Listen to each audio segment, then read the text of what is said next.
Nama budaya, nama saya Michael Trinanda, NPM saya 2541103. Di sini saya akan menganalisis konsep karma dan kelahiran kembali dalam perspektif Buddhis. Nomor 1, perspektif Biku Utomo. Karma sebagai potensi niat dan kehendak. Pandangan ini menekankan bahwa karma atau kama dalam bahasa Pali bukanlah suatu takdir yang telah ditetapkan. Biku Utomo secara tegas menyoroti bahwa esensi dari karma terletak pada niat atau kehendak kita atau yang disebut dengan cetana. Nah,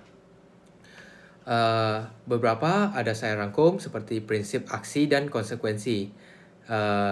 Definisi operasional karma adalah setiap tindakan baik yang diwujudkan melalui pikiran, ucapan, maupun perbuatan fisik yang dilakukan dengan kesengajaan atau cetana akan membentuk karma. Nah, yang kedua, hukum sebab akibat. Setiap karma akan menghasilkan konsekuensi atau timbal balik. Bisa kita sebut dengan vipaka. Analogi yang tepat adalah seperti berinvestasi. Setiap tindakan akan menghasilkan hasil yang sesuai, baik itu menguntungkan maupun merugikan diri kita sendiri. Nah, ada dinamika, perubahan, dan pengaruh 5 hukum alam. Sifat non-mutlak karma masa lalu adalah kondisi kehidupan saat ini. Tidak ditentukan 100% oleh karma masa lalu. Karma hanya merupakan salah satu faktor penentu. Kita mempunyai panca niyama atau 5 hukum alam.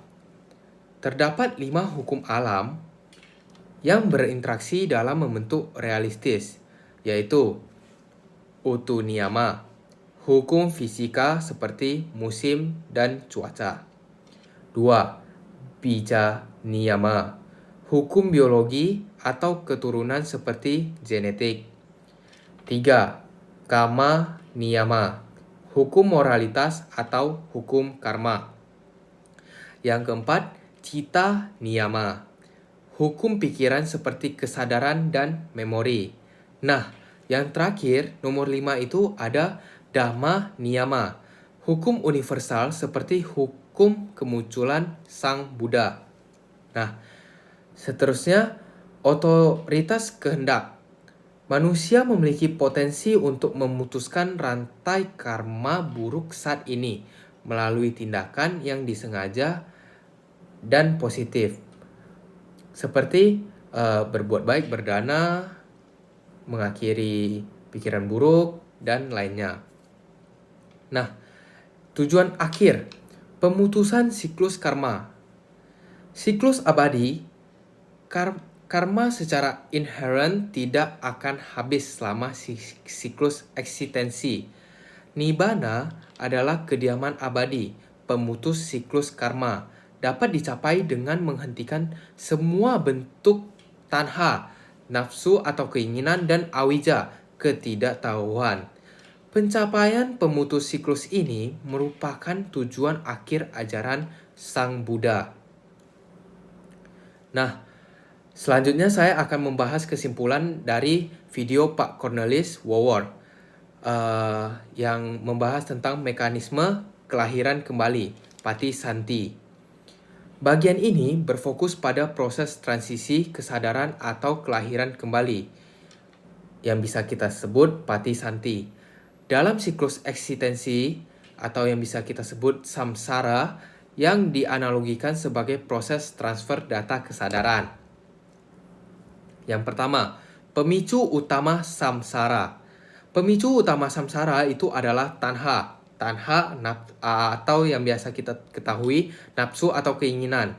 Pemicu utama yang menyebabkan kesinambungan siklus kelahiran dan kematian, yaitu adalah tanha. Keinginan yang tidak pernah terpuaskan untuk menikmati eksistensi dan objek-objek indera di dunia. Nah, yang nomor 2, Momen kritis akhir kehidupan. Mara, na, sana, cita.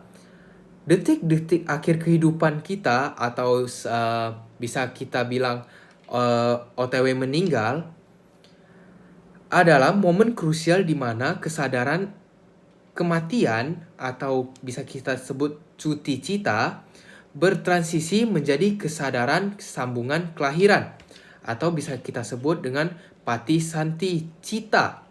Dalam momen ini, pikiran akan mengingat atau memproyeksikan 3 objek penentu bagi kelahiran selanjutnya.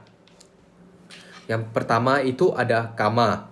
Tindakan karma yang paling berat, baik positif maupun negatif, yang memiliki kekuatan untuk menghasilkan buah atau yang biasa kita sebut vipaka. Nah, yang kedua itu ada kama nimita, simbol atau gambaran yang terkait dengan alat, objek, atau lingkungan spesifikasi. Seseorang melakukan tindakan karma secara signifikan. Misalnya, orang itu suka makan, jadi dia cuma ingatnya objek makan. Nah, yang ketiga itu gati nimita, gambaran atau pendahuluan preview alam kelahiran yang akan datang. Berfungsi sebagai sinyal visual mengenai alam baru, misalnya cahaya terang untuk alam luhur atau kegelapan api untuk alam sengsara. Nah, poin ketiga adalah alam eksistensi atau bumi. Berdasarkan kualitas karma yang matang pada saat kematian, makhluk dapat lahir kembali di salah satu dari 31 alam kehidupan.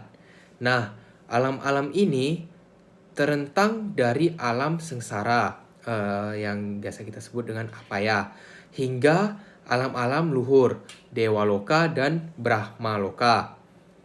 Simpulan dan relevansi etis kesempatan emas kesempatan emas kita adalah di dalam kehidupan manusia. Saat ini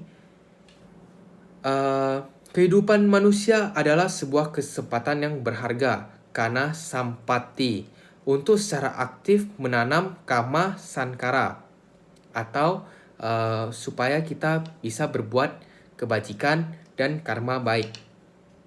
Tanggung jawab personal adalah penundaan dalam berbuat kebajikan hanya akan menunda buah vipaka yang pada akhirnya akan dinikmati atau ditanggung oleh diri kita sendiri, baik dalam kehidupan ini maupun kehidupan berikutnya.